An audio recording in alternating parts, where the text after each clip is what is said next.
un peu moins de cash flow, sachant qu'on a pas mal au départ. Donc voilà, pour avoir des prestataires de qualité. Est-ce que tu peux... Ouais.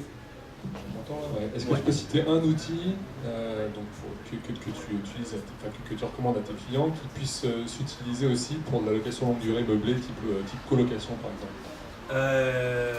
Un outil que j'utilise qui...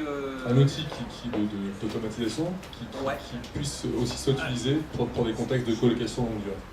En fait, en automatisation, je suis vraiment spécialisé sur la courte durée. On utilise un logiciel qui s'appelle Beds24, mais qui est vraiment adapté hôtellerie, courte durée, etc. quoi. Exactement.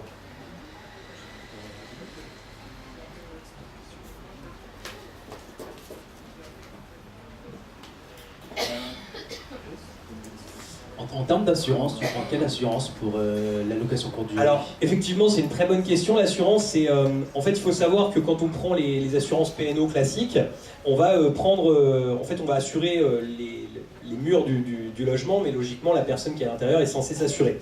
Donc, avec... alors, à la base, avec la plupart des assurances responsabilité civile des gens, ça fonctionne, mais on peut pas exploiter de cette manière-là, et on ne peut pas demander la responsabilité civile. Donc, on a une assurance pour le compte de qui il appartiendra, qui existe. Alors, il y a très peu d'assureurs aujourd'hui qui le proposent. Il y a MMA qui a un contrat, qui est dans cet état d'esprit-là, à ma connaissance. Et il y a aussi Homassure, qui est un assureur qu'on retrouve sur Internet, qui propose ce genre de choses. Après, il y en a très certainement d'autres, mais en tout cas, je sais que ces deux-là, il n'y a aucun souci, ils font sans problème. Il propose quoi? C'est une P&O étendue ou c'est une P&O, il faut prendre en plus cette assurance? MMA fait une P&O étendue et Homassure, c'est on a déjà une P&O et ça fait juste le complément. Ok.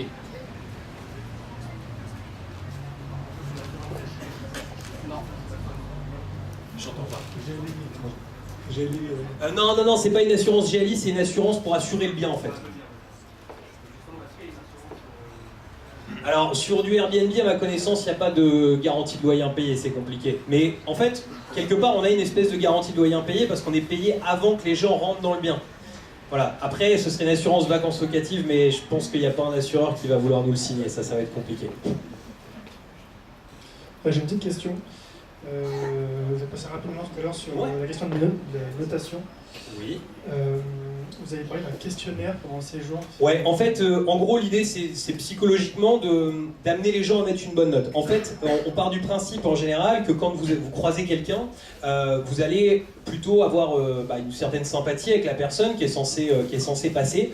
Et du coup, on va demander en fait, aux gens de noter sur une feuille, en fait, sur place, c'est-à-dire un questionnaire type, de déjà mettre une note. Donc déjà, on va les habituer en fait, à noter le logement. Et surtout, en fait, ce qui va se passer, c'est que comme ils ont vu quelqu'un qu'ils avaient plutôt bien apprécié, en général, ça aide aussi à améliorer la note. Maintenant, c'est pas complètement carré, mais en gros, c'est le petit plus, au-delà d'avoir une bonne prestation, d'avoir tout ça, c'est le petit plus qui, en général, aide un petit peu là-dessus. C'est juste un format papier qui est... Format papier qui est imprimé, on imprime, je sais pas, 300 au début de l'année, on les met dedans, puis après, il y a juste le prestataire, il a besoin de remettre une nouvelle à chaque fois. Et en gros, l'idée, sur tout ça, quand on passe jamais dans les biens, l'idée c'est de faire prendre en photo au prestataire si à tout hasard il y a quelque chose, c'est-à-dire si c'est positif, pas de souci, mais s'il y a quelque chose de négatif, pas hésiter à faire prendre en photo pour qu'il nous l'envoie. Qu'on puisse avoir une réaction ou pas, ça dépend ce qu'on recherche. Si vraiment on veut pousser les choses loin en termes de satisfaction client, on peut très bien appeler le client avant qu'il nous mette une note définitive sur Internet, par exemple. Après ce papier, il est jeté, ouais.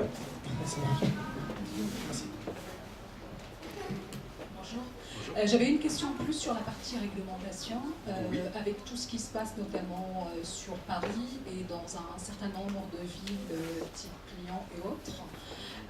Est-ce que toi, à titre personnel, tu as déjà eu affaire à des gens qui contrôlent ou dans ton réseau, étant donné que tu es spécialisé dans la chose, et comment tu vois l'avenir par rapport à ça sur du court terme, moyen terme, donc un an, 2-3 ans. Alors forcément, j'ai pas de boule de cristal. Par contre, ce qui est sûr, c'est que la location courte durée, ça a toujours existé. C'est quelque chose qu'on a toujours eu. Auparavant, on passait des petites annonces dans un journal, mais les gens ont toujours loué plus ou moins des... Donc la location courte durée, que ça s'arrête, j'y crois pas du tout. C'est aussi un nouveau mode de consommation. Je compare ça toujours un petit peu à Par exemple, quand la voiture est arrivée, je pense que les marchands de diligence ne devaient pas être contents, et on a un peu la même problématique. Par contre, c'est vrai qu'il y a un gros lobby qui existe au niveau de l'hôtellerie, au niveau de tout ça, au niveau du logement aussi, hein, parce qu'à Paris, c'est vrai que ça peut poser des vrais problèmes. Et là, moi, j'ai deux typologies de gens. Je pense à une personne notamment qui fait partie de mes programmes, qui loue à Paris, qui a plusieurs appartements sur les champs, et qui lui loue comme un bourrin, il s'en fiche complètement, et il me dit le jour où ils me redresseront, j'aurai suffisamment gagné d'argent. Ça, c'est une stratégie qu'on peut avoir, que moi je... C'est une stratégie qu'on peut avoir et que moi je... une stratégie, ça. Voilà, on est d'accord. C'est une stratégie qu'on peut avoir que moi je ne cautionne surtout pas. Mais par contre, ce que je veux juste expliquer par là, c'est qu'il y a aussi d'autres manières de penser. C'est-à-dire qu'il y a des villes là aujourd'hui, c'est sûr qu'il y a des villes où moi je conseille pas forcément d'aller aujourd'hui essayer de s'ennuyer à Paris. Alors ça peut avoir un intérêt si on a une surface de compensation en face qu'on a réussi à avoir à bon prix, mais les bons prix à Paris c'est vraiment compliqué. Par contre, il y a plein de villes, je pense notamment, je sais pas, par exemple à Reims, à Rouen, pas mal de villes comme ça, où en réalité on est plutôt en zone détendue, c'est-à-dire qu'en plus avec tous les programmes Pinel qui ont été faits, on se retrouve avec tellement de construction qu'en réalité la ville elle est pas si mécontente que ça. Et souvent les médias ont tendance à nous parler de ce qui est négatif, et effectivement il y a des villes où c'est assez négatif, mais pas de ce qui est positif. Après c'est pareil, on prenait l'exemple de Lyon, alors j'ai plus le détail en tête, mais je crois qu'à Lyon, si je dis pas de bêtises, on a le droit de faire des biens jusqu'à 60 mètres carrés, on a le droit de faire, je crois que c'est 2 biens par personne, enfin voilà, il y a tout, en fait, il y a des villes où c'est vraiment très verrouillé, il y a d'autres villes où ça l'est un peu moins, effectivement il faut faire les choses dans les règles, mais je suis persuadé qu'on a quand même encore de l'avenir là-dessus, et dans l'idéal même aller investir dans des villes où on est en zone détendue, alors là c'est encore mieux, quoi. Exactement, alors on est sûr qu'on ne sera pas ennuyé.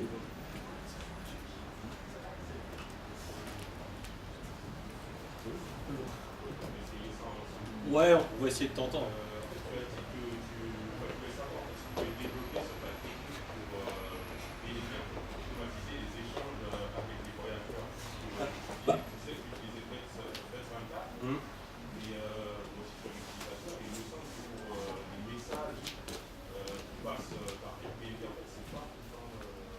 Alors en fait effectivement avec Beds24 et Airbnb, on a les messages vont partir et vont être envoyés et les gens vont les recevoir par email effectivement.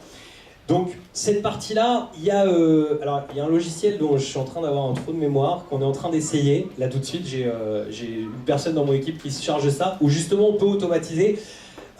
Si tu veux, tu vas faire un tour sur ma chaîne YouTube dans 15 jours à peu près, et on va présenter un outil justement qui nous permet de pouvoir vraiment automatiser les messages Airbnb. Complètement. Plus que juste des emails.